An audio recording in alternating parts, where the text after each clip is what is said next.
प्यारे बच्चों, आज हम लोग कंटिन्यू करेंगे अपना लेक्चर। यूनिट एंड डायमेंशन का सेकंड लेक्चर है। हम लोग जो आज पढ़ेंगे वो थोड़ा सा इंपॉर्टेंट है कि हमने लास्ट यूनिट के बारे में पढ़ा था। यूनिट है क्या होता है, कैसे लिखते कैसे हैं। हमको कुछ यूजुअल यूनिट्स आते थे, लेकिन उसके अलावा हम लोग उसको लिखते कैसे, आज हम लिखना सिखाएंगे। बोलेंगे सर हमें तो लिखने तो आता है, लेकिन सर हर एक आप लोग अपने मैनुअल के अकॉर्डिंग लिखते हैं। इसका इंस्क्रिप्शन कैसा होता है, लॉ कैसे बोलता है लिखने को, वो चीज हम देखेंगे। कि हमको बहुत लोग के पास एक कंफ्यूजन होगा कि किसी चीज को हम लोग लिख नहीं पाते हैं, और हम लोग अपने मीनिंग के अकॉर्डिंग ओन अपना मीनिंग बना लेते हैं कि हमारा कहना ये सही है तो यही करेक्ट होगा। ठीक है, हमने जो लास्ट डे पढ़ा था, लास्ट डे बहुत छोटा छोटा संक्षिप्त में देखेंगे क्या क्या पढ़े थे। सबसे पहले हमने डिस्कस किया था physical quantity, PQ got it. इसको बोलते हैं फिजिकल क्वांटिटी। होता क्या था ये फिजिकल क्वांटिटी? वो सब क्वांटिटी है जो मेजरेबल होता है। किसके? By the instrument under the following the law of physics. Law of physics के अकॉर्डिंग जितने भी फिजिकल क्वांटिटी को इंस्ट्रूमेंट के मेथड से मेजर कर सकते थे, all is physical quantity. Example है मास, लेंथ, टाइम, बहुत सारा था अपने को, करेक्ट है। नेक्स्ट हमने पढ़ा था फिजिकल क्वांटिटी 3 टाइप के होते थे। फर्स्ट हमने पढ़ा था कौन सा? Fundamental physical quantity, FPQ got it, fundamental physical quantity. Second बता derived physical quantity, and third पढ़ा था supplementary physical quantity. This is the short form, आपको याद होगा, FPQ एंड SPQ। अब इसमें पढ़ा था हमने 7 टाइप के फंडामेंटल पढ़े थे। इसमें फंडामेंटल कितने थे? 7। ये तो हमारा इनफाइनाइट हो सकता था। सबसे पहले क्या था? मास था। मास एक फंडामेंटल क्वांटिटी है। फिर क्या था? लेंथ था। फिर क्या था? टाइम था। फिर क्या था? करंट था। इसको एम्पियर मान लेते हैं, करंट था। फिर और क्या था? टेम्परेचर था, गॉट इट। फिर था मोल। मोल आपको पता होगा मोल कैसे लिखते हैं, amount of substance, and then luminous intensity.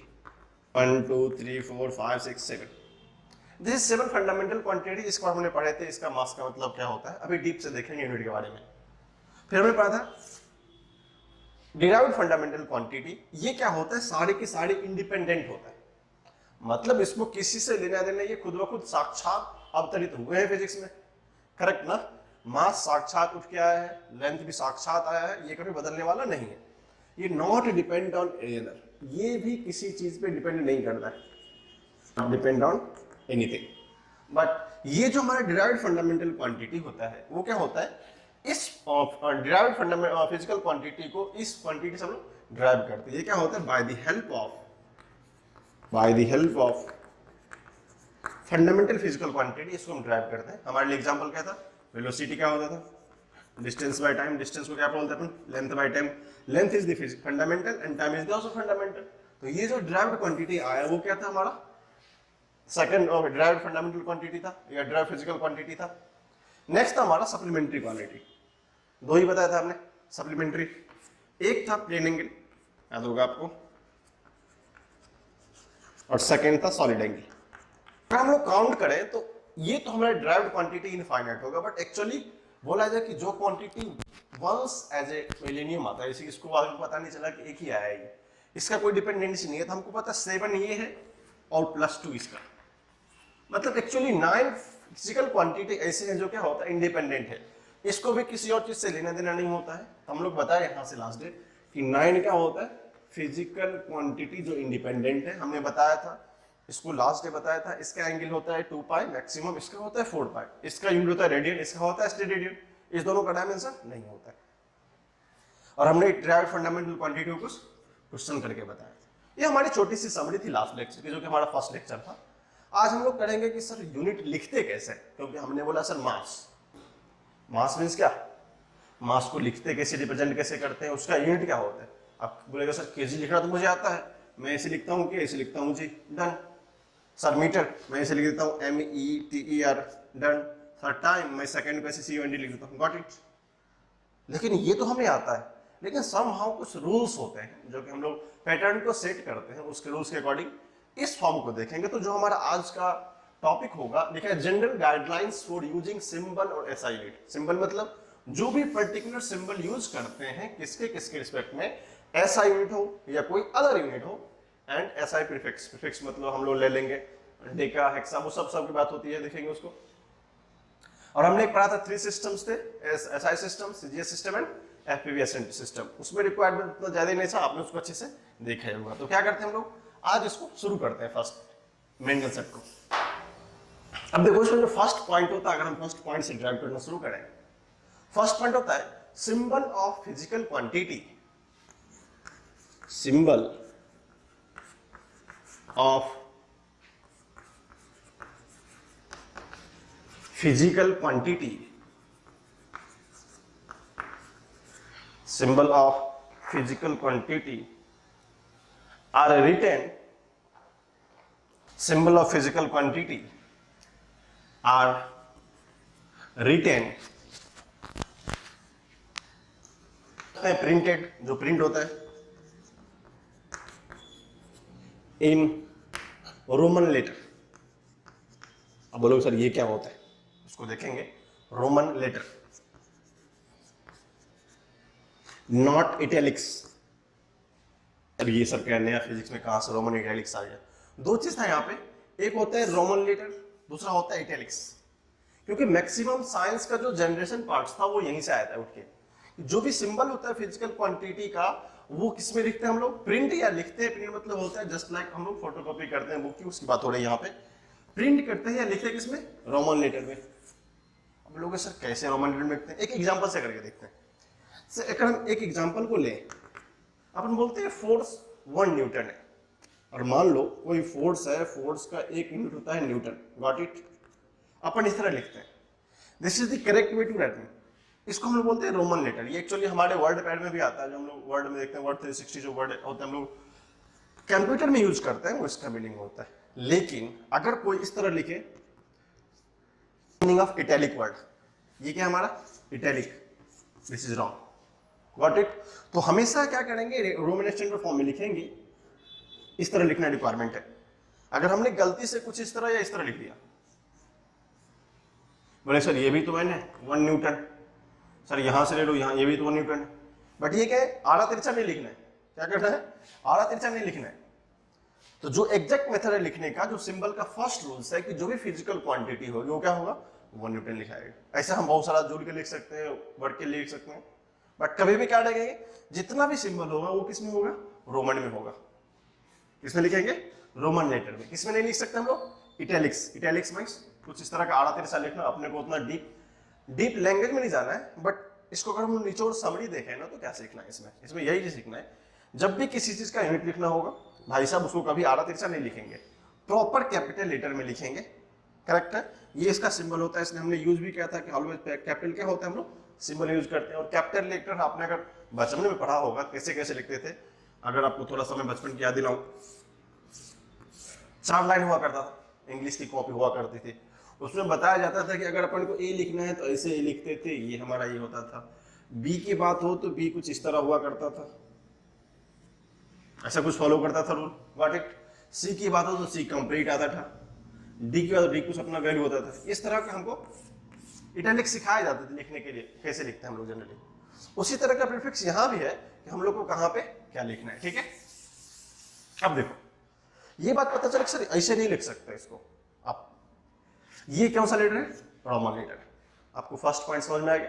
कभी भी किसी भी फिजिकल क्वांटिटी का जो सिंबल होगा वो कभी भी आड़ा तिरछा नहीं लिखना है। एक पॉइंट हमको सीखने को यहां से मिला कि हमको आड़ा तिरछा नहीं लिखना है।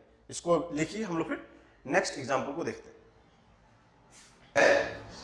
जो यूनिट होता है उसको भी कभी कैपिटल लेटर से नहीं लिखते। हम लिखेंगे unit will never be written, never be written in capital letter. Capital letter हम कब नहीं लिखेंगे? If the unit having name, if unit having name of scientist।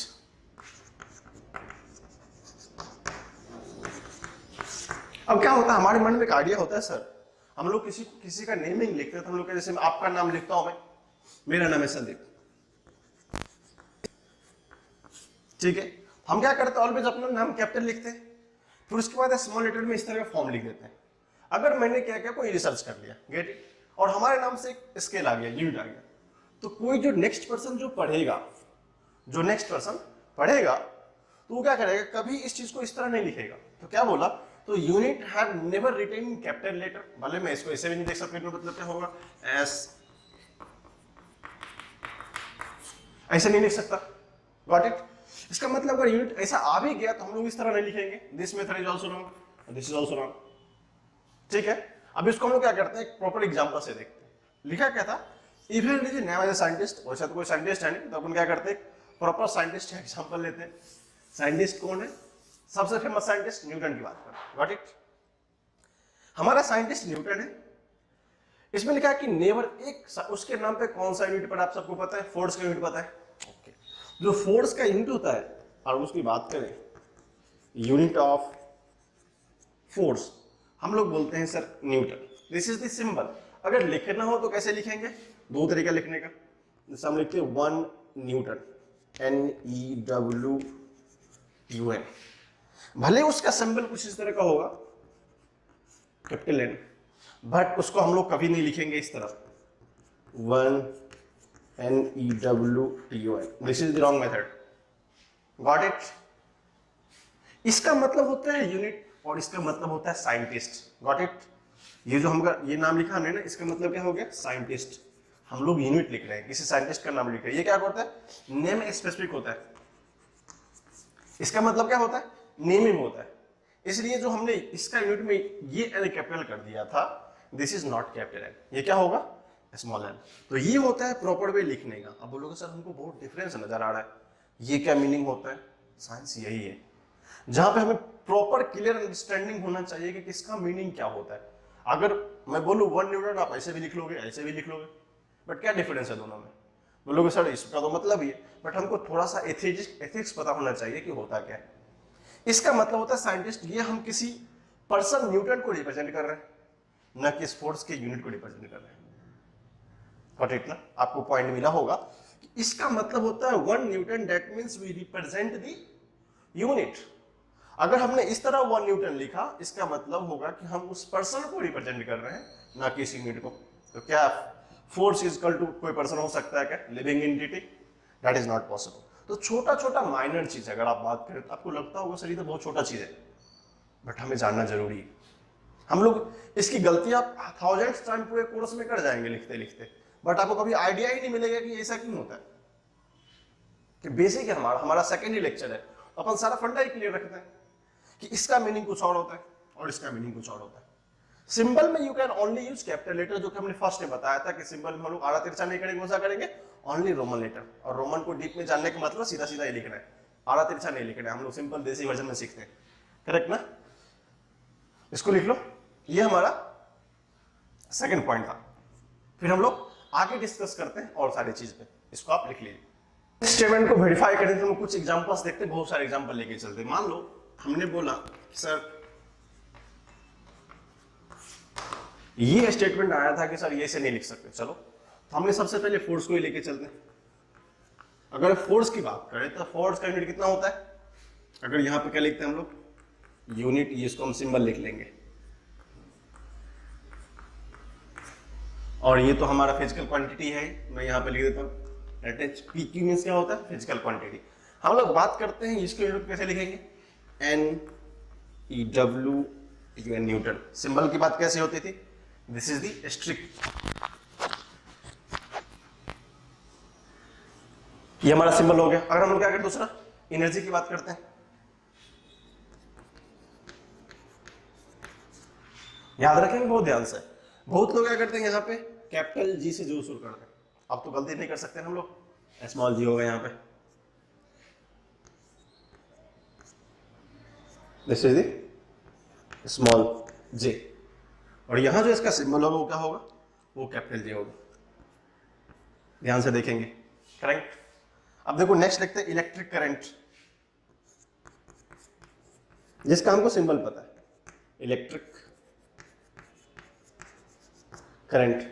अब सब क्या इसको एम्पियर को सब ऐसे शुरू कर देते, अब गलती करेंगे वो क्या, नहीं करेंगे। Capital A. टेम्परेचर ले लो, गॉट इट। टेम्परेचर क्या लिखते हैं हम लोग, डिग्री सेल्सियस है केल्विन, हम लोग क्या करते हैं केल्विन लिखते हैं। दिस इज स्मॉल के, ये क्या होगा स्मॉल के, इसको रिप्रेजेंट कैसे करेंगे कैपिटल के से। फ्रीक्वेंसी ले लो, फ्रीक्वेंसी में क्या होता है हर्ट्ज। हम लोग गलती क्या करते पता है, यहां पे कैपिटल एच से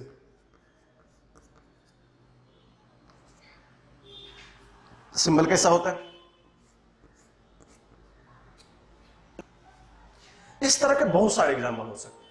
हमने क्या किया, अब हमको अगली टाइम से कंफ्यूजन तो नहीं होगा ना, कभी भी इस यूनिट के फर्स्ट लेटर को कैपिटल लिखना ही नहीं, क्योंकि अगर फर्स्ट लेटर में से होगा पर्टिकुलर साइंटिस्ट का नाम आ जाएगा, न्यूटन का नाम अलग से आएगा, जूल का नाम आ जाएगा, एम्पियर का नाम आ जाएगा, केल्विन का नाम आ जाएगा और हर्ट्ज का नाम आ जाएगा।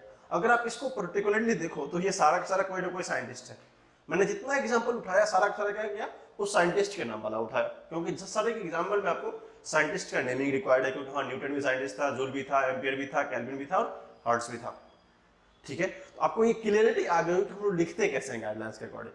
कभी भी यूनिट में ये कैपिटल लेटर नहीं आएगा, उसका मतलब क्या करता है वो पर्टिकुलरली उस पर्टिकुलर साइंटिस्ट को रिप्रेजेंट करता है। और हाँ एक गलती कभी यही नहीं करेंगे सर, अगर कैपिटल इसको नहीं लिख सकते तो क्या ये भी चलेगा,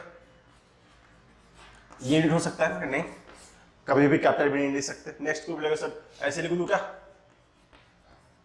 this is the not to way to write the unit, इससे कुछ रास्ता ही नहीं लिखने का, तो बोलेगा सर ये भी लिख सकते हैं,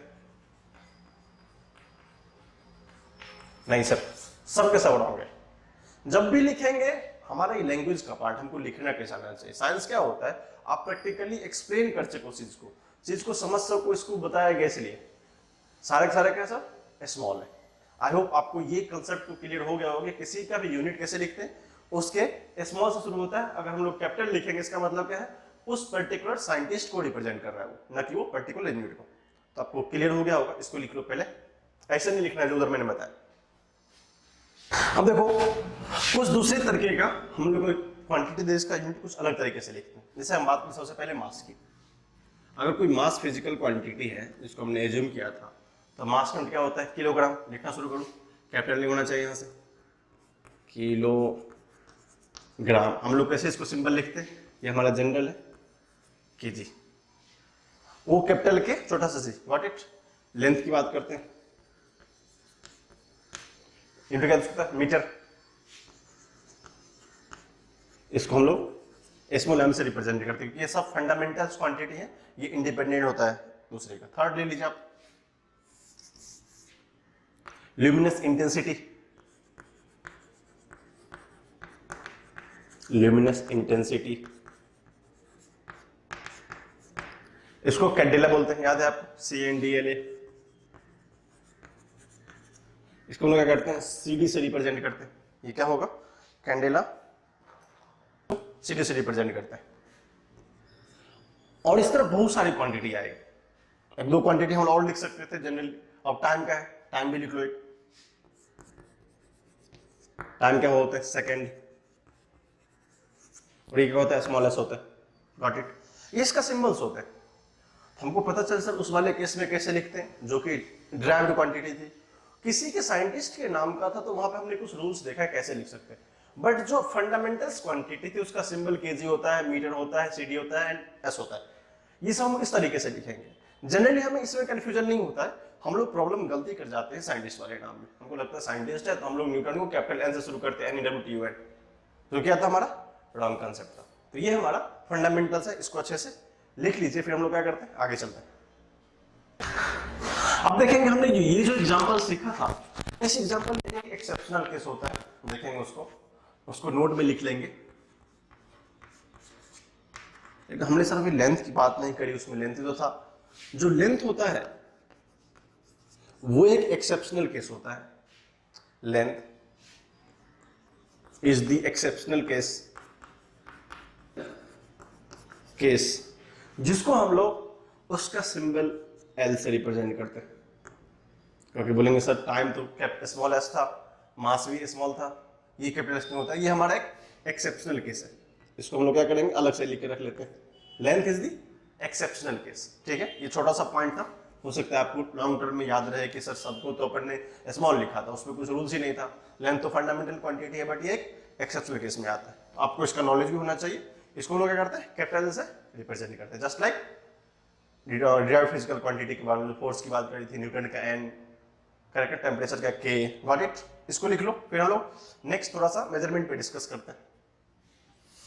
नेक्स्ट जो क्वांटिटी हम लोग गलती क्या करते हैं, अगर देखेंगे फिजिकल क्वांटिटी है, मान लो कोई भी फिजिकल क्वांटिटी मान लेते हैं, गॉट इट,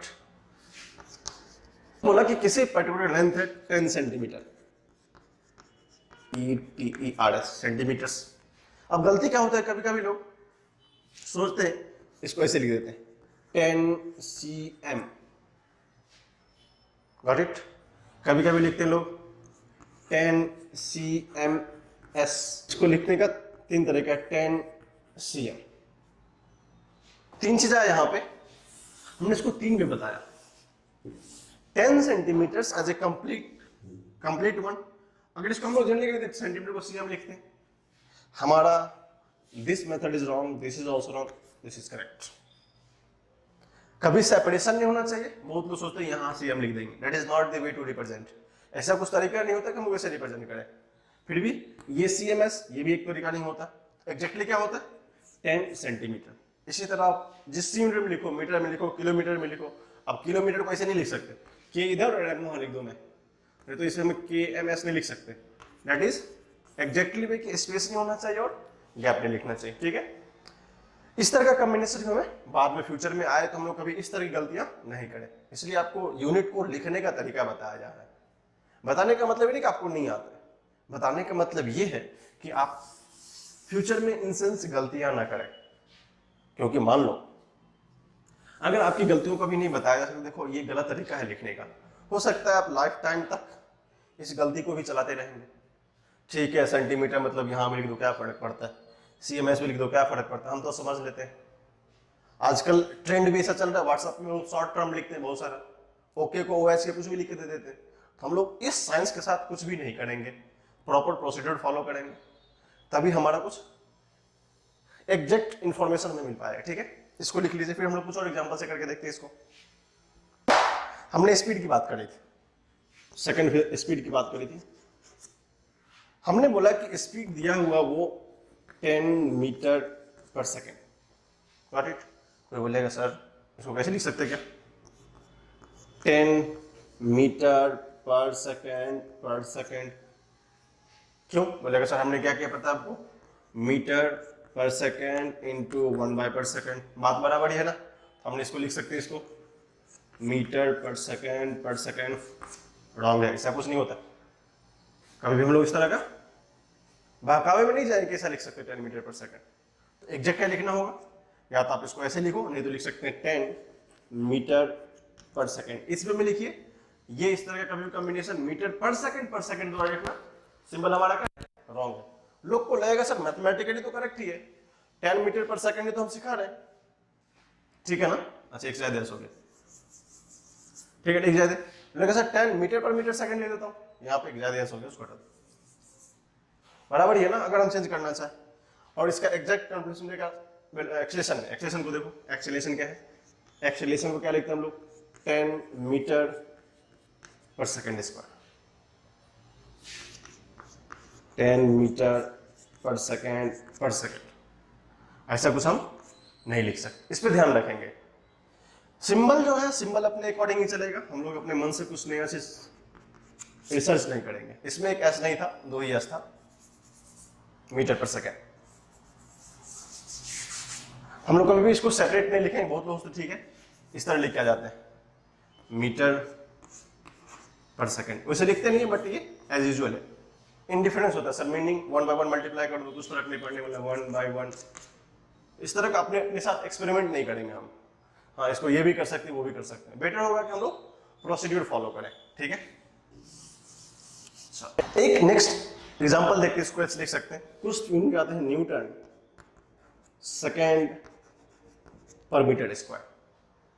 ये भी जिस फिजिकल क्वांटिटी का exam, newton second force into time by metre square, उसको बाद में देखेंगे कौन सा क्वांटिटी है, बट इसको लिखना क्या तरीका है। बहुत लोग सोचते हैं सर ये न्यूटन हो गया, ये सेकेंड हो गया, इसको पर मीटर, इसको फिर से पर मीटर लिख दें। कभी भी ये गलती हमें नहीं करना है। Better to follow the procedure, इसको कैसे लिख सकते हैं, न्यूटन सेकेंड मीटर -2। ये हमारा सही तरीका है, कभी इस तरह का ओवरवेलमिंग नहीं करेंगे, ठीक है। तो ये कुछ तरह के सिंबल्स होते हैं जिसको हमको लिख नहीं आना चाहिए कि इस तरह से नहीं लिख सकते, कैसे क्यों नहीं लिख सकते। अल्टीमेटली जो सीखने की चीज थी यहाँ पे वो एक ही पॉइंट था, क्या, अगर लिखना हो हमें मीटर पर सेकेंड स्क्वायर, तो कभी कभी ऐसे हम लोग नहीं लिखेंगे। इसी में कंफ्यूजन था लोग को, बोलता सर 1/सेकंड 1/सेकंड इक्वल ही है, ठीक है।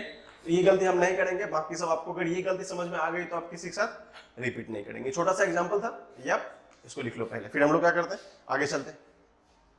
जो लास्ट पॉइंट है, हमने तो इसके सम अदर यूनिट की बात कर ली, अब एक बच गया सर प्रीफिक्स, करेक्ट ना। जो भी प्रीफिक्स होता है ऑलवेज रोमन लेटर में यूज करेंगे। जैसे मान लेते हैं हम लोग 5 unit, SI unit is always used in Roman letter। आप सबको रोमन पता है ना, आरा तिरछा निकला, सिंपल लिखना है, रोमन लेटर।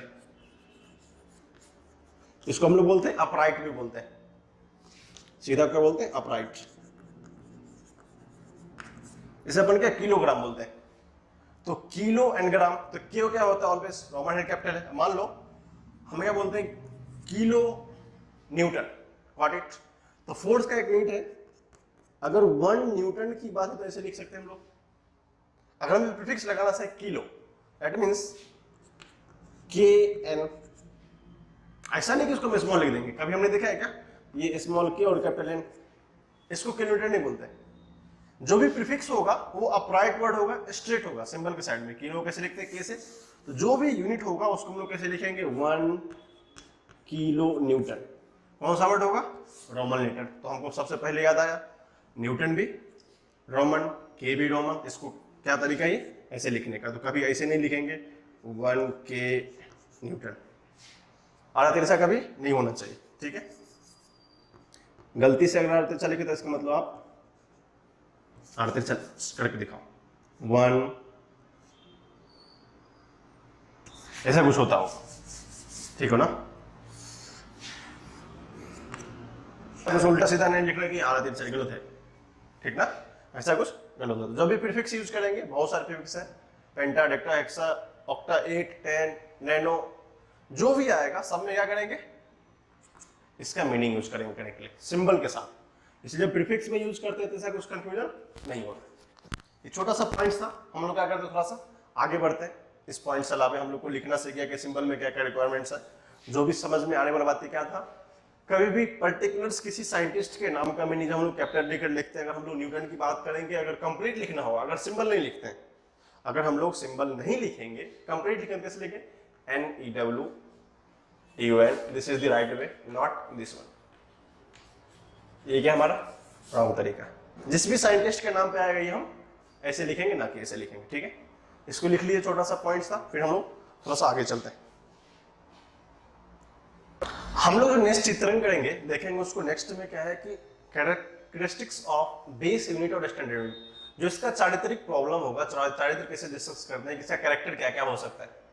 अगर बेस यूनिट की बात करें तो क्या क्या होना चाहिए। हम लोग किसी को बोलते हैं यूनिट होगा, उसका क्राइटेरिया क्या क्या फिल करेगा। जैसे मान लेते हैं हम लोग एक सिंपल एग्जांपल लेते हैं, मानते हैं अपन किसी को IIT में जाना है, किसी को IIT JEE में जाना है। क्या क्या क्राइटेरिया होता है, सबसे फर्स्ट क्राइटेरिया बच्चा 12th पास होना चाहिए, got it. 12th pass out होना चाहिए, उसको उसमें 75% मार्क्स भी आना चाहिए। फिर नेक्स्ट क्राइटेरिया क्या है, वो बंदा JEE मेंस का एग्जाम देना होना चाहिए, JEE मेंस वो क्वालिफाई होना चाहिए अच्छे रैंक से, विथ गुड रैंक। अगर वो JEE मेंस क्वालिफाई करेगा तो वहां से एक नया एग्जाम होता है ड्यू टू दिस। अगर ये क्वालिफाई हुआ तो इफ क्वालिफाई, अगर ये गुड रैंक से क्वालिफाई हुआ फिर क्या होगा, वो JEE एडवांस का एग्जाम देता है, JEE एडवांस का एग्जाम देता है, गॉट इट। उसके बाद एडवांस में अगर उसको रैंक आ गए, थोड़ा अच्छा रैंक आ गए, गुड रैंक और इवन रैंक आ गए, मान लेते good rank, then they got IIT। मान लो यहाँ के बाद ऑप्शन क्या हो गया अपने को, IIT मद्रास, बॉम्बे, बहुत सारे लिख लो। एक पर्सन है जिसको यहां से IIT जाने का इतना तरीका है। अगर बोलेंगे ये मान लो राहुल है, अगर ये राहुल है, राहुल को IIT में जाना है, तो राहुल का फर्स्ट क्राइटेरिया क्या है, यहां से वो इंटर करेगा IIT की दुनिया में, गॉट इट। उसको 3 स्टेप्स फॉलो करने पड़ेंगे। अगर इसने इस क्राइटेरिया को फिलफिल किया, फिर से उसके बाद इसने इस क्राइटेरिया में इसको फिलफिल करने के बाद इसमें इंटर करेगा, इसको इंटर के बाद इसमें इंटर करेगा, और ये रैंक आया, फाइनली राहुल यहां आ गया। दिस इज राहुल, समझ आ गया ना। अगर राहुल यहां से अपने होम से, जो अभी क्लास 10th में था, होम से अगर IIT तक का क्राइटेरिया देखा जाए, उसको इतने सारे स्टेप पे वेरीफाई होना पड़ेगा। इसी सिमिलरली एग्जांपल से अगर हम लोग देखें, तो कोई भी बेस यूनिट होता है उसको इस चारों क्राइटेरिया से गुजरना पड़ता है। अगर हमने बोला कि कोई बेस यूनिट होगा तो क्राइटेरिया फर्स्ट क्या है, वो वेल डिफाइन होना चाहिए। डिफिनेशन का मतलब है कि हर एक नेचुरल फेनोमेनन जो लॉ होते हैं फिजिक्स का, उस पे तो खरा उतरना चाहिए। ऐसा नहीं कि अपन बोलते हैं कि मैथमेटिक्स में 2 + 2 = 4 होता है, मैं बोलूं फिजिक्स में अगर मैं 1 kg लूं, 2 kg + 2 kg = 3 kg, this is not well defined. ये कोई क्राइटेरिया नहीं है फिक्स होने के लिए कि हमको मैथमेटिक्स ने सिखाया था 2 + 2 4 होता है, बट 2 kg + 2 kg फिक्स बोलते 3 kg होगा। इसका मतलब ये वेल डिफाइंड नहीं है। इसका मतलब ये 4 kg होगा, तभी अपन मानेंगे जब 2 kg + 2 kg 4 kg होगा। इसका मतलब मैथमेटिक्स रूल को ही फॉलो कर रहे हैं, वो हर एक तरीके से क्या है, डिफाइंड। अब है एक्सेसिबिलिटी। अब ऐसा नहीं कि अपन ऐसा यूनिट बना जो कि किसी के पास अवेलेबल नहीं है। जैसे मान लो कि एग्जांपल देता, अपन बोलते हैं केजी। केजी मींस क्या, किसी मटेरियल का वेटिंग करना, तो को वेट कर सकते हैं, लेंथ को मेजर कर सकते हैं सेंटीमीटर से, किलोमीटर से, और टाइम को मेजर कर सकते हैं। मतलब जो भी फंडामेंटल्स यूनिट्स आते हैं वो हमारे पास एक्सेसिबल होना चाहिए। ऐसा नहीं मैं बोल दूं कि XYZ को यूनिट बोल दिया, अब पता नहीं XY करेंगे क्या, उसको एक्सेस हमारे पास है ही नहीं, उसके बारे में पता ही नहीं अपने को। जब पता ही नहीं है तो कैसे सॉल्व कर सकते हैं, करेक्ट ना। तो उसका सर्टेन क्राइटेरिया है कि ये सबसे पहले क्या होना चाहिए, वेल डिफाइंड होना चाहिए, उसके अकॉर्डिंग फिर क्या होना चाहिए, आसानी से एक्सेसिबल होना चाहिए। नेक्स्ट है इनवेरिएबिलिटी। मतलब क्या है भाई साहब, ये वेरिएबल नहीं होना चाहिए। जैसे मान लो मैं एक एग्जांपल दूं, अपन यहां है इंडिया में, इंडिया में है, एक टाइम का एग्जांपल हम अच्छे से लेते हैं। टाइम क्या होता है, टाइम वही चलता है। हम लोग यहाँ करते हैं, हम लोग बोलते हैं टाइम को अगर यूनिट की बात करें तो हम लोग करते हैं सेकंड में माप लो, आवर में मेजर कर लो, मिनट में कर लो, डे में कर लो, ठीक है। अब हम यहां से चले गए वेस्ट इंडीज, मान लो सबसे खतरनाक जगह। बट अगर वेस्ट इंडीज चल गए तो वहां क्या होता था, अब वेस्ट इंडीज क्या होगा टाइम होगा, वहां बोलेंगे चलो टाइम को हम क्या करते हैं, किलोग्राम में मेजर करते हैं। फिर क्या करते हैं हम लोग, सेंटीमीटर में मेजर करते हैं टाइम को, एक्सेट्रा बहुत सारा हो सकता है। तो क्या होता है, अगर हम लोग टाइम को यहाँ मेजर करते हैं सेकंड में, अगर मैं यहाँ से वेस्ट इंडीज चला जाऊं, ऑस्ट्रेलिया चला जाऊं, भले मैं कहीं भी चला जाऊं, तो वो टाइम हमेशा टाइम ही होना चाहिए। सेकंड ही रहेगा, आवर ही रहेगा, और मिनट ही रहेगा, और डे ही रहेगा। ऐसा नहीं कि मैं ऑस्ट्रेलिया जाके इस टाइम को केजी में मेजर कर सकता हूँ। इसका मतलब यूनिट वो वेरीफाई होगा जो कि कभी भी नहीं बदलेगा। अगर इंडिया में उसको हम लोग सेकंड में मेजर करते हैं, टाइम में मेजर करते हैं, तो अपन चल जाओ अंटार्कटिका, अमेरिका चले जाओ, तो वहां पे क्या होगा, वो सेकंड में ही होगा।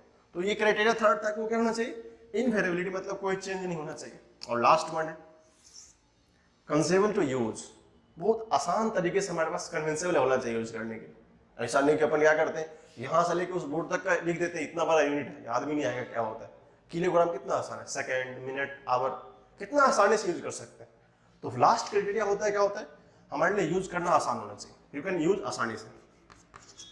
अगर अपन आसानी से यूज कर सकते हैं तब ये सही है। जैसे बोलते हो ना, कभी कभी हम लोग कुछ चीज चाहते हैं प्रोडक्ट खरीदने के लिए, बहुत डिफिकल्ट है यूज करना, नहीं ये नहीं चलेगा, बोलते हैं ना। चलो कोई वॉशिंग मशीन खरीदने गया, इसका फंक्शन क्या है, कैसे चलता है, बस एक स्विच है, आसान है। तो हम लोग क्या करते हैं, इजी वाला प्रेफर करते हैं कि बहुत सारे टेक्निकल सॉल्व नहीं करना पड़े, ये नहीं लिखना पड़े, वो नहीं लिखना पड़े। तो कंडीशन क्या होता है, आसानी से एक्सेस कर सकते, that is the pre conditions. तो यहाँ पे क्या होता है, यूनिट में जो सारे फिजिकल क्वांटिटी का यूनिट इस सब क्राइटेरिया में फिट बैठता है, भाई साहब वही तो क्या होगा, यूनिट का डिस्क्रिप्शन हो सकता है, जो हमने देखा था कैरेक्टर हो सकता है उसका। Got it? तो आपको इस सारा कहानी समझ में आया। सबसे बेस्ट एग्जांपल ये था, अगर किसी को आईआईटी जाना है इस सारे प्रोसेस को फॉलो करना पड़ेगा। अदरवाइज अगर किसी कोई भी बंदा अगर इस क्राइटेरिया फेल कर गया, क्या वो यहां जा पाएगा? नहीं जा पाएगा। अगर मान लो ये पे 12th में फेल कर गया, आगे नहीं बढ़ सकता भाई साहब। आईआईटी दूर की बात, जे मेन से फेल कर गया, आगे नहीं बढ़ सकता। एडवांस से फेल कर गया, आगे नहीं बढ़ सकता। अल्टीमेटली क्या है? 12th पास होना चाहिए 75 मार्क्स से, अच्छा रैंक मेंस में होना चाहिए, अच्छा रैंक एडवांस में होना चाहिए, और अच्छा, और यहाँ पे फ्री डिवीजन मिलता है अपने को। सिमिलरली फॉर मेडिकल ऑल्सो होता है ऐसा ही, ठीक है। इसको लिखना नहीं है, जस्ट ये लिख लीजिए बाकी सब समझने के लिए, ठीक है।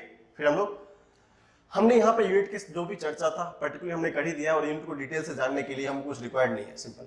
और हम डायमेंशन को जब इसमें रिप्लेस करेंगे, जो हमारा नेक्स्ट टॉपिक होगा डायमेंशन, उसमें हम लोग क्या करेंगे, थोड़ा सा यूनिट को डिटेल से देखेंगे। बाकी कुछ नया हमारे पास अभी तक मिला नहीं है जिसको हम लोग अच्छे से पढ़ सके, ठीक है। अब आगे हम लोग टॉपिक शुरू करते हैं डायमेंशन। पहले को अच्छे से आप इसको लिख लो। जो शुरू किए टॉपिक उसमें डायमेंशन के बारे में पढ़ेंगे। डायमेंशन एक्चुअली होता है, डेफिनेशन लिखा हुआ बट समझेंगे अच्छा से क्या कहना है। वो डेफिनेशन है, लिख दिया मैं, लिख देने इसको। क्या लिखा है? Dimension of a physical quantity are the power of to which the fundamentals quantities must be represented given a physical quantity. क्या लग रहा है? बहुत इंग्लिश है, ओके। हिंदी में लोग क्या सीखना है मेरे को? बोला कि डायमेंशन होता क्या? एक्चुअली रिप्रेजेंटेशन होता है किसका? फंडामेंटल क्वांटिटीज का। तो माइंड में क्या आना चाहिए सर? फंडामेंटल क्वांटिटीज हमने तो 7 पढ़े थे, बट हमने क्या बोला था आपको? फर्स्टली 3 मेन रूप से फंडामेंटल होते हैं जो कि इसका मैक्सिमम यूज कर सकते हैं मैकेनिक्स में। तो होगा तो 7, बट हमारे जनरल लाइफ में 3 ही आएंगे, ठीक है। अब देखो, अगर फंडामेंटल क्वांटिटी की बात करें, फंडामेंटल क्वांटिटी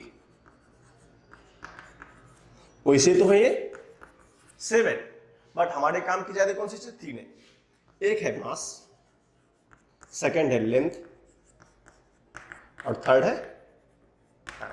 हम लोग इसी पे सारा कहानी डिस्कस करेंगे, डायमेंशन क्या होता है, और बहुत ही इंपॉर्टेंट कॉन्सेप्ट है।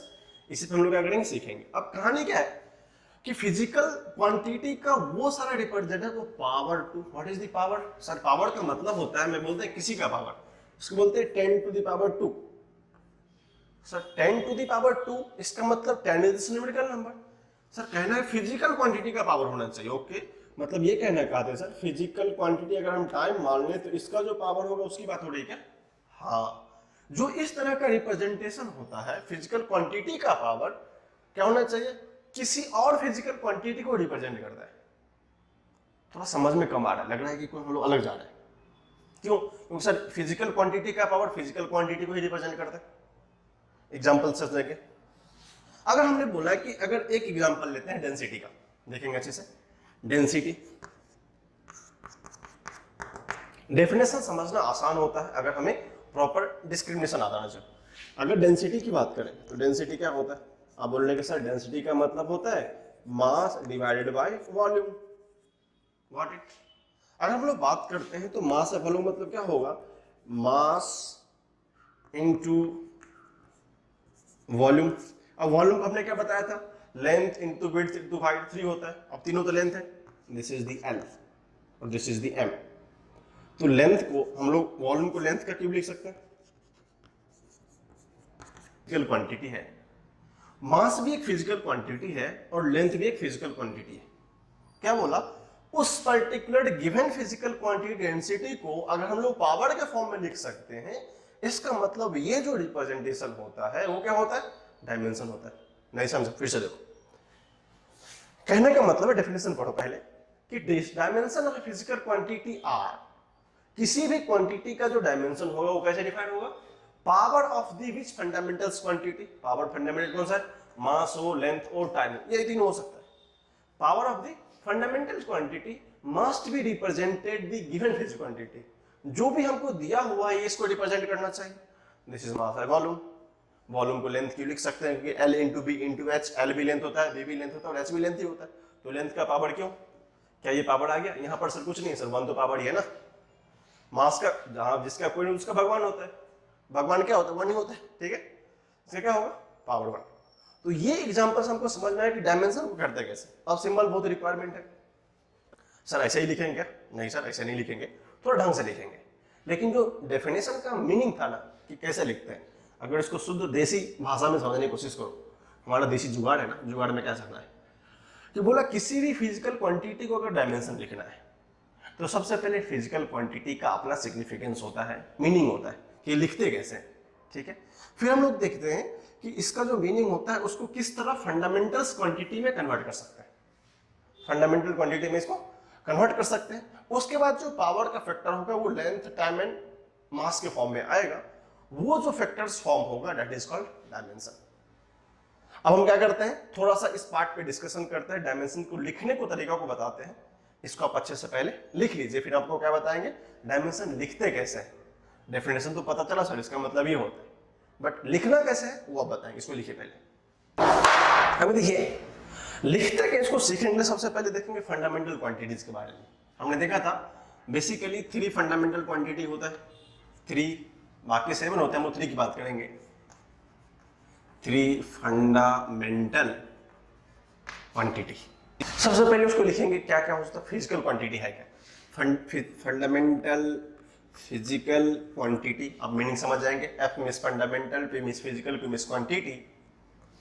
सेकेंड उसका यूनिट क्या होता है, फिर उसका सिंबल क्या होता है, और लास्ट में उसको डायमेंशन में लिखते कैसे। इतना चीज हमें सीखना। सबसे पहले अगर देखें तो हमारा पहला नाम आता है मास का। किसका आता है, मास का। यूनिट किलोग्राम, सिंबल लिखना बताया था केजी। इसको क्या करते हैं, जो मास होता है उसके कैपिटल लेटर से रिप्रेजेंट करते हैं डायमेंशन में। ध्यान से देखेंगे इसको, तीनों पॉइंट्स। जो भी मास होगा उसका यूनिट किलोग्राम, सिंबल केजी, और डायमेंशन में क्या करेंगे उसको कैपिटल लेटर से यूज करेंगे। छोटा सा, बहुत आसान सा चीज है। नेक्स्ट होता है लेंथ। लेंथ हम लोग मीटर करते हैं, मीटर। इसको मेजर करते हैं, यहां से सिंपल एम लिखते हैं, ये हमने पहले बताया। और इसको हम लोग यहां से कैपिटल एल से रिप्रेजेंट करते हैं। हमने बताया था एक्सेप्शन केस होता है, क्या करते हैं हम लोग कैपिटल एल से रिप्रेजेंट करते हैं। ध्यान से देखेंगे। थर्ड होता है हमारा टाइम।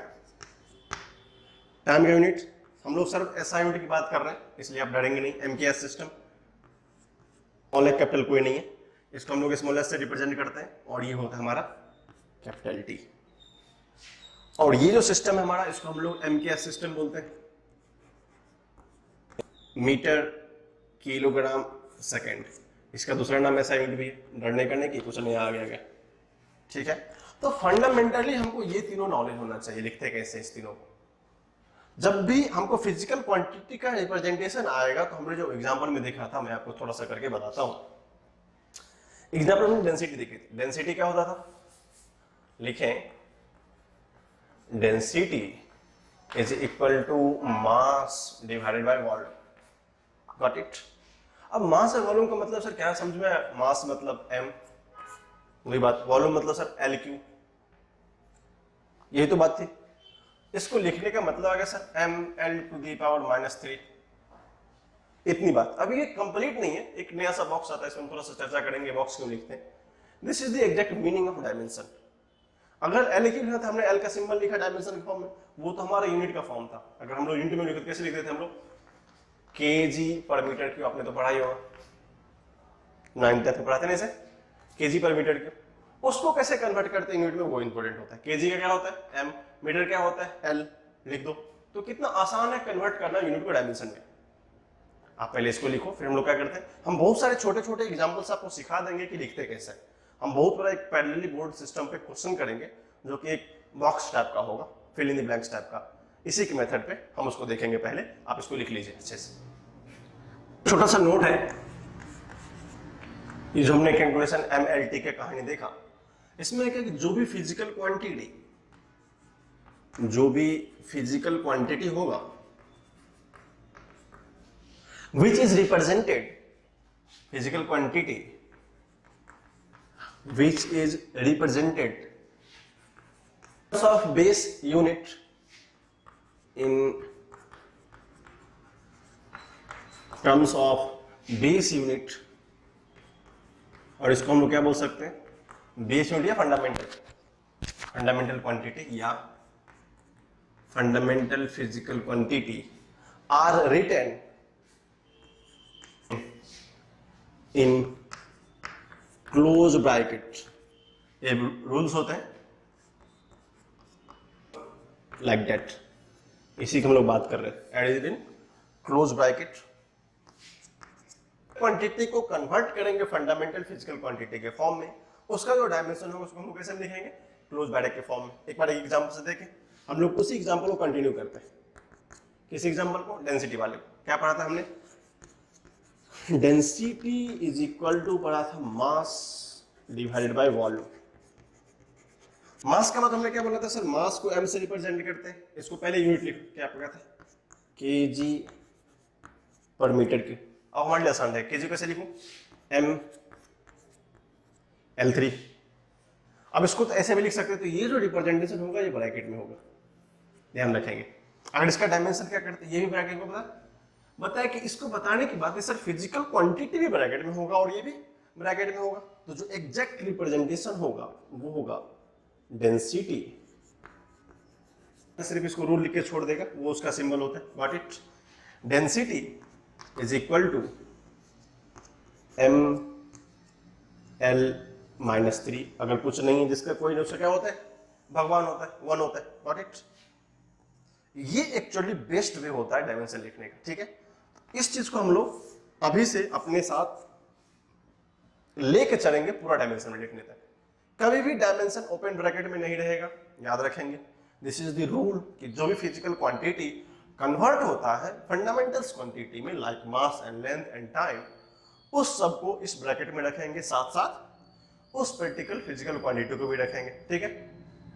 ये छोटा सा नोट्स था जो हमको पता चले, ठीक है। इसके बाद हम लोग क्या करेंगे, क्वेश्चन करते हैं जम के इस पे, कैसे कैसे लिखते हैं, बहुत सारे एग्जांपल पे। एक्चुअली क्वेश्चन क्या, वो थ्योरी का ही पार्ट है, बट वो क्वेश्चन के फॉर्म में आएगा। लिखो इसको, ये जो हमारा टेबल है ना, क्वेश्चन के फॉर्म में हम लोग क्या करेंगे, डिफरेंट फिजिकल क्वांटिटी। अब इसको बताने का मतलब क्या, सबसे पहले ये सोचेंगे, क्योंकि ये सब हमारा छोटा छोटा क्वांटिटी है जो कि एक बड़े फिजिकल क्वांटिटी को लिखने में काम आएगा। बोलोगे सर बड़े फिजिकल क्वांटिटी मतलब, एक मान लो क्वेश्चन आते हैं अननोन फॉर्म में आ गए, हमें कुछ पता नहीं कैसे लिखेंगे, लेकिन जो नोन रिजल्ट्स होते हैं उसको सबसे पहले फंडामेंटली सीखेंगे। हम लोग चलिए शुरू करते हैं छोटे छोटे क्वेश्चन से, कि कैसे कैसे लिखते हैं, उसका सिंबल क्या होता है, यूनिट क्या होता है, फॉर्मूला क्या होता है और डायमेंशन क्या होता है। लाइन बाय लाइन लिखेंगे, घबराने की बात नहीं, सब आसान आसान से होता है, क्योंकि इसके हेल्प से हम फ्यूचर में जब ड्राइव फिजिकल क्वांटिटी हमने बताया था इनफाइनाइट होता है, जो ड्राइव फिजिकल क्वांटिटी आएंगे उसको सॉल्व कैसे करेंगे, इसलिए सीखना जरूरी है। सबसे पहले बात आती है डिस्प्लेसमेंट। डिस्प्लेसमेंट को रिप्रेजेंट करने का सिंपल सा मेथड होता है सिंबल। हम लोग फिजिक्स में डिफरेंट टाइम पे रिप्रेजेंट करते हैं, बट इसको हम लोग क्या करते हैं, सिंपल छोटे से एस से रिप्रेजेंट करते हैं, ये इसका फॉर्मूला होता है। डिस्प्लेसमेंट एक लेंथ है तो इसका फॉर्मूला जस्ट एल ही रहेगा, गॉट इट। जब हम लोग ऐसा यूनिट की बात करते हैं तो पता चलता है इसका ऐसा यूनिट क्या होता है, मीटर। मीटर को हम लोग एम से रिप्रेजेंट करते हैं, इसमें कुछ हमको प्रॉब्लम नहीं है। जब डायमेंशन फॉर्मूला की बात आती है तो हम लोग देखते हैं कि इसका यूनिट मीटर है, इसका मतलब इसमें मास है ना, इसमें क्या है, टाइम भी नहीं है। अगर मीटर की बात आएगी तो क्या होगा, एल लिखना पड़ेगा, L1 लेके यहां पर हम लिख सकते हैं L1। अगर मैं क्या करूं, यहाँ पे T0 भी लिख दूं और M0 भी लिख दूं, किसी को प्रॉब्लम तो होना नहीं चाहिए। ध्यान से देखेंगे, क्योंकि किसी भी क्वांटिटी का पावर 0 क्या होता है, 1। अगर L में 1 से मल्टीप्लाई कर दो कोई फर्क नहीं पड़ता है, फिर से 1 से मल्टीप्लाई कर दो कोई फर्क नहीं पड़ता। बोलो लिखा क्यों सर, तो लिखा इसलिए थोड़ा सा अच्छा लगता है, और ये स्टैंडर्ड रिप्रेजेंटेशन है, हमको कभी कभी इसका भी ख्याल रखना पड़ता है कि दूसरा क्वांटिटी भी अवेलेबल है। और इसमें क्या होता है कि तीनों का तीनों फिजिकल क्वांटिटी आ जाता है। हमको समझ में आ गया। जब भी डायमेंशन होगी डिस्प्लेसमेंट रिगार्डिंग, अगर डिस्प्लेसमेंट या डिस्टेंस भी हो जिसका भी यूनिट m होगा, एक तो दो ही डिस्प्लेसमेंट या डिस्टेंस ही होगा, अगर यूनिट m होगा तो उसका जो डायमेंशन फॉर्मूला होगा वो ब्रैकेट लिखेंगे, क्लोज ब्रैकेट बहुत मस्ट है, m0 L1 T0। सिंपल है ना, मास m मतलब लेंथ, लेंथ का l होता है, बाकी सबका 0, वो हमारा सिंपल तरीका है। आपको बोलेगा सर अगर मैं ऐसा लूं तो रॉन्ग है क्या, अगर किसी ने सिर्फ ऐसा ही लिख के दे दिया वो भी करेक्ट है, करेक्ट है, बट डिपेंड करता है भाई कि एग्जाम में ऑप्शन कैसा दिया होता है। एग्जाम में क्या होता है, कभी कभी ये ऑप्शन देंगे तुम ढूंढोगे यार एग्जाम में तो दिखा ही नहीं, इसका मतलब ये भी होता है, ठीक है। तो वो आपकी मर्जी पे आप देख लेंगे। नेक्स्ट हमारा है एरिया। जब हम लोग एरिया की बात करते हैं हम लोग क्या बोलते हैं, उसका सिंबल ए होता है, जनरली यूज करते हैं। सर फॉर्मूला क्या होता है एरिया का, किसी का भी एरिया ले लो, अपने रेक्टेंगल का आइडिया लेते हैं। रेक्टेंगल क्या होता है? L इंटू बी, ठीक है। अब देखो बोलेगा सर इसका बात क्यों लिया, स्क्वायर क्यों नहीं लिया? स्क्वायर का एरिया कितना होता है? ए स्क्वायर, गॉट इट। सर इसका सर्किल का क्यों नहीं लिया? पाई आर स्क्वायर। सर और किसी क्रॉस सेक्शन का क्यों नहीं लिया? अगर हम जितना भी क्रॉस सेक्शन इंटर करेंगे, सारे क्रॉस सेक्शन में दो ही चीज आ रहा है। क्या आ रहा है? Side into side. ए में ए इंटू ए, आर में पाई आर इंटू आर, साइड का स्क्वायर है। बोलेंगे sir pi is the constant number, उसका कोई यूनिट नहीं होता है। कभी सुना पाई किलोमीटर? नहीं होता ना वो। Pi is the simple value, उसके पास क्या है? कोई यूनिट नहीं है। तो क्या होगा? R into R is R square. तो सर इसका यूनिट कितना होगा? सर एरिया का यूनिट होता है एम स्क्वायर, मीटर स्क्वायर, क्योंकि एल इंटू बी होगा, length to length, length square, इसका मतलब क्या होगा? Metre square. बाकी सब के लिए यही जाएगा, मैं सारा एग्जांपल नहीं लिख रहा हूँ, ठीक है। अगर डायमेंशन लिखने की बात आएगी तो क्या बोलोगे सर? ये भी तो वही बात हो गई, एम में तो कुछ है नहीं, एल में 2 हो गया और टी में 0 हो गया। अगर किसी को अच्छा लगता है तो ये भी लिख सकता है L2, बट बेटा ध्यान देना एग्जाम में इस ऑप्शन दिया है कि नहीं, अगर ये भी दिया हो तो ये भी सही होता है, ऐसा नहीं उसी को लेकर बैठे रहना, वो नहीं आएगा तो तुम्हें बनाने वाला नहीं, गॉट इट। नेक्स्ट आ गया वॉल्यूम, इसको हम लोग भी से रिप्रेजेंट करते हैं। सिंपल सा वॉल्यूम मान लो क्या, LBH।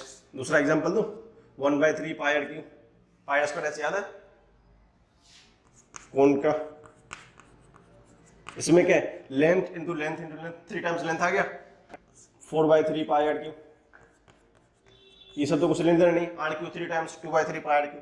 जितना ही फॉर्मूला उसमें ले लो, क्यूब में ले लो, ए क्यू क्या है वो? Length into length into length. बाकी मैं एग्जाम्पल इतना लिखूंगा नहीं। तो वॉल्यूम में क्या होगा? जहां भी वॉल्यूम की बात हो that is metre cube. Simple है सर, इसका लिखना थोड़ा आसान है। मास की बात चली नहीं, 0, एल की बात चल रही है 3, टी की बात चली नहीं, 0। Got the point. अब आया हमारा, कोई बोलेगा सर इसको ऐसे लिख सकते हैं क्या? जरूर लिख सकते हैं, बट ऑप्शन देखना जरूरी। नेक्स्ट है हमारा वेलोसिटी। अब हमारे काम की चीज आई, सर ये भी है, ये किसी भी को रिप्रेजेंट करेंगे, तो हम लोग को पता है velocity represented also V but small V. Velocity का फॉर्मूला कैसे करता हमने? डिस्टेंस बाय टाइम या displacement by time. Displacement by time, last day बताया था, यूनिट क्या होता था? Metre per second. इसको ऐसे भी लिख सकते हैं, metre second inverse, got it. Dimension कैसे लिखेंगे? अच्छा है लिखना, मीटर का m तो है नहीं, 0 लिख दो। l है क्या? हाँ l लिखे। t कितना है? -1। पर सेकंड को ऊपर लिख जाएंगे, -1 लिख सकते हैं, नहीं तो आप क्या करेंगे यहाँ से, सबसे पहले कैसे लिखे? मीटर पर सेकंड मतलब l/t, इसको ऊपर ले जाओ, t -1 हो जाएगा। ये हमारा स्टैंडर्ड में लिखने का है। कोई बोलेगा सर ये नहीं, अपन तो ये भी लिख सकते हैं। कैसे लिख सकते हैं? LT-1, वो भी करेक्ट है, m0। लेकिन ये थोड़ा सा हर एक फंडामेंटल क्वांटिटी में वो आ रहा है, इसलिए हम क्या करते हैं उसको लिख लेते हैं, ठीक है। नेक्स्ट है मोमेंटम। मोमेंटम को अपन किससे रिप्रेजेंट करते हैं? P। फॉर्मूला क्या होता है? Mass into velocity. सिंपल सी बात है। यूनिट कितना होगा मास का? kg metre per second square. मास का kg, v का metre per second square. Simple है ना, आसान है। kg का क्या लिखूं? सर यहाँ मास आ गया, गुड, यहाँ पे मास आ गया। चलो, मास का 1 metre, L1 t metre per second only, not metre per second as well, got it. LT-1, this is the unit of momentum. और L का वैल्यू 1 लिख लो, क्या फर्क पड़ता है? L1 m1 और t -1। बहुत हमको आसान लग रहा है क्योंकि इस मेथड से हमको पता चलता है फॉर्मूला कैसे लिखते हैं, यूनिट कैसे लिखते हैं और ये यूज कैसे करेंगे। और सारा का सारा चीज जब हम लोग ढंग का क्वेश्चन अगर IIT का देखा जाए और या फिर मेडिकल का क्वेश्चन देखा जाए तो क्या होता है, इसी तरीके के क्वेश्चंस आते हैं। इसका एप्लीकेशन वहां यूज करना। Physics is all about application of one concept from another point. Next, acceleration. ये तो किसी के लिए छिपा ही नहीं है, ऐसे लिखते हैं इसको। होता क्या एक्सेलरेशन? लिखो, change in velocity by change in time. Velocity by time होता है ना, इसका unit metre per second square. Dimension लिखो, सर मास तो यहाँ है नहीं, 0 लिख दूँ, एक L है और T में 2 हो गया तो ऊपर जाकर माइनस हो जाएगा। कोई बोलेगा सर हम इसको ऐसे लिख सकते हैं क्या, L T⁻², यस सर जरूर लिख सकते हैं इसको ऐसे। सिमिलरली फोर्स आप लिख लोगे, इसमें कुछ नया नहीं है, मैं सब आसानी से बता रहा हूँ। फोर्स क्या होता है, मास इंटू एक्सेलरेशन। मास का क्या होता है, kg metre per second square. अब लिखो कैसे कैसे लिख सकते हैं। सबसे पहले kg है तो मतलब मास लिखना पड़ेगा 1 मीटर mL/T-2, बस उसमें एक मास ऐड कर देना है, आ जाएगा। हमको इस तरह से यूनिट लिखते हैं। हम लोग अभी और सारे एग्जांपल्स में देखेंगे, तो पहले क्या करेंगे, आप समझ में आ गया होगा हम लोग कर कैसे रहे। सिंबल याद होना चाहिए, फॉर्मूला याद होना चाहिए, यूनिट के साथ साथ हम लोग डायमेंशन कैसे कन्वर्ट करते हैं वो हमें सीखना चाहिए। तो इतने सारे एग्जाम्पल पर हमें आइडिया लगाओ कि हो क्या रहा है, एक्चुअली करना क्या है, ठीक है। इसको अच्छे से लिखो, फिर हम लोग क्या करते हैं, नेक्स्ट सेट ऑफ यूनिट को डिस्क्राइब करते हैं कि और सारे यूनिट को हम लोग कैसे लिख सकते हैं। कुछ नहीं, अभी हम लोग क्या करते हैं, जस्ट देखते हैं सिंबल क्या, बाकी कोई कुछ से डीप मीनिंग इंपल्स का क्या होता है फ्यूचर में पढ़ेंगे, बट अभी हमको इन्वर्ट जल्दी हो गई। अब देखो इंपल्स की बात आती है तो इंपल्स का मतलब होता है कि हम लोग थोड़ा सा डेफिनेशन देखें। जिससे क्या होता है, कभी कभी झटका लगता है, गॉट इट। आप करंट को कोई पकड़ लो तो क्या होता है, वेरी शॉर्ट टर्म बहुत जोटों का झटका लगता है। तो कोई किसी भी सबस्टेंस पे या ऑब्जेक्ट पे वेरी शॉर्ट टर्म में जितना हार्ड अमाउंट ऑफ फोर्स लगता है उसको क्या बोलते हैं, इंपल्स। मैं बोर्ड है, मैं उसको कर रहा हूँ सेकंड टर्म मान रहा हूँ।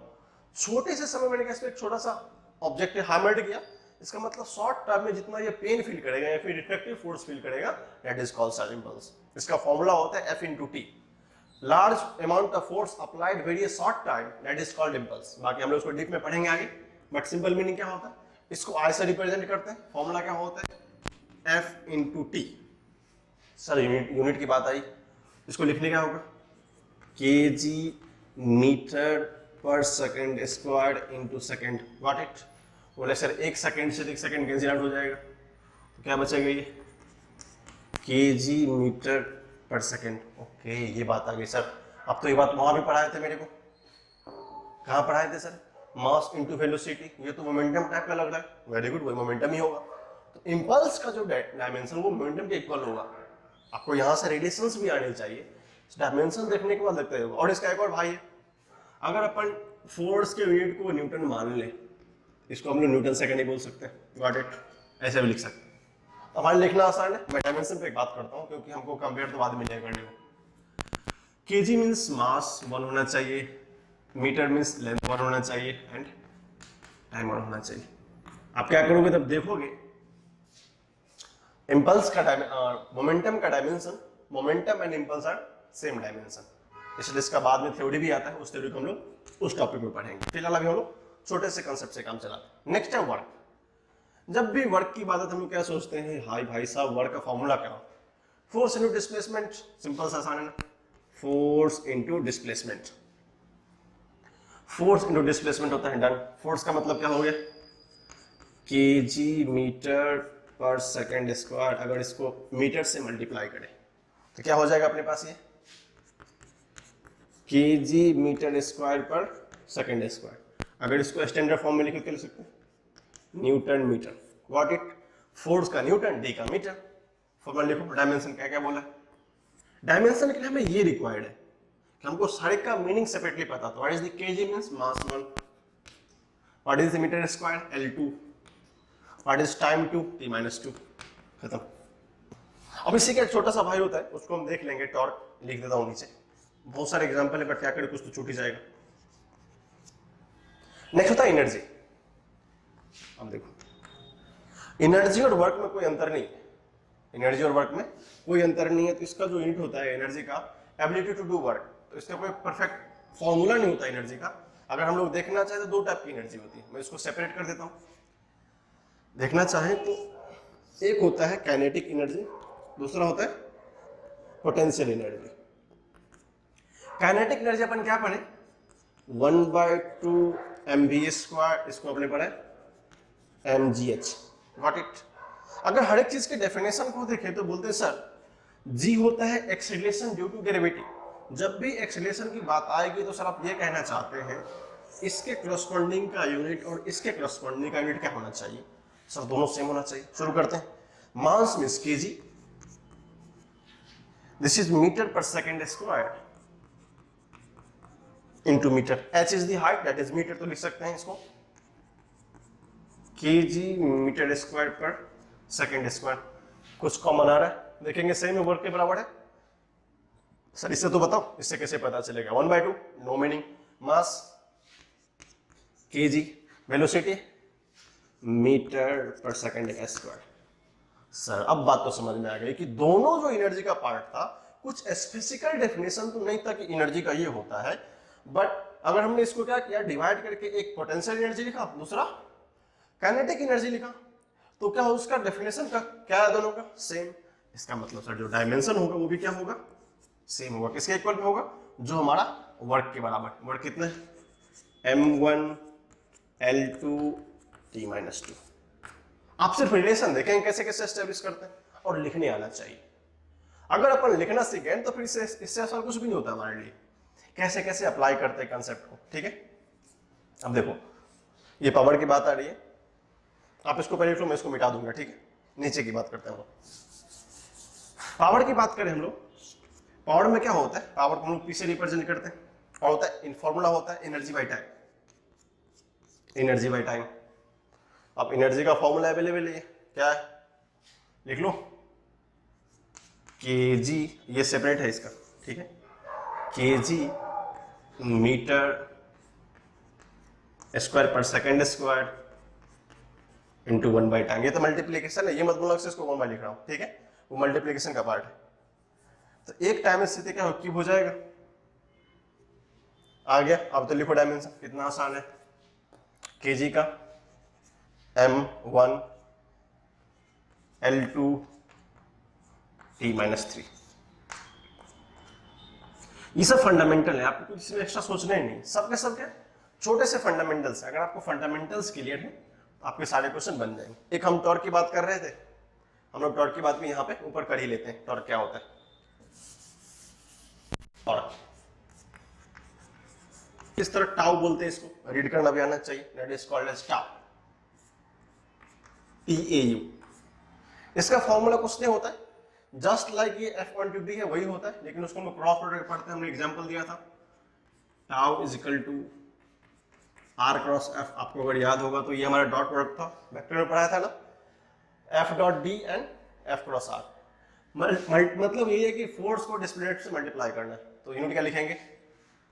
Newton metre. कुछ इसी तरह लग रहा है, न्यूटन मीटर आइडेंटिकल है। कुछ फॉर्मूला क्या होगा? Dimension is same. What is this? mL2T-2। ये हमारा फंडामेंटल्स फिजिकल क्वांटिटी को लिखने का तरीका था, कैसे लिखते हैं। हमने इतने सारे एग्जाम्पल को जो हमारे प्रैक्टिकली लाइफ में आने वाले हैं क्वेश्चन में, जो भी एग्जाम्पल्स होंगे सारा का सारा इसी सब एग्जाम्पल से कोरिलेटेड होगा। ठीक है, तो आज के लेक्चर में हम लोग यहीं पे स्टॉप करेंगे। नेक्स्ट लेक्चर हम लोग इसका एप्लीकेशन करेंगे इन डिफरेंट फिजिकल क्वांटिटी, जो कि हमारे क्वेश्चन पॉइंट ऑफ व्यू से बहुत इंपॉर्टेंट होता है। आज तो हमने प्रॉपर लिखा कि डायमेंशन को यूज कैसे करते हैं, डायमेंशन होता क्या है, और प्लस में ये भी देखा कि डायमेंशन को लिखने से पहले यूनिट का अपना क्राइटेरिया क्या है। कभी हम लोग कैपिटल से नहीं लिखेंगे, उसको एक लिखने का रूल्स बताया कि रूल्स क्या होते हैं, सेंटीमीटर किलोमीटर में डिफरेंशिएट नहीं क्रिएट होना चाहिए, कैसे लिखते वो सब हमने आज से सीखा। नेक्स्ट हम लोग पढ़ेंगे एप्लीकेशन ऑफ डायमेंशन और use of dimension in various concept. So आज के लिए बहुत बहुत शुक्रिया।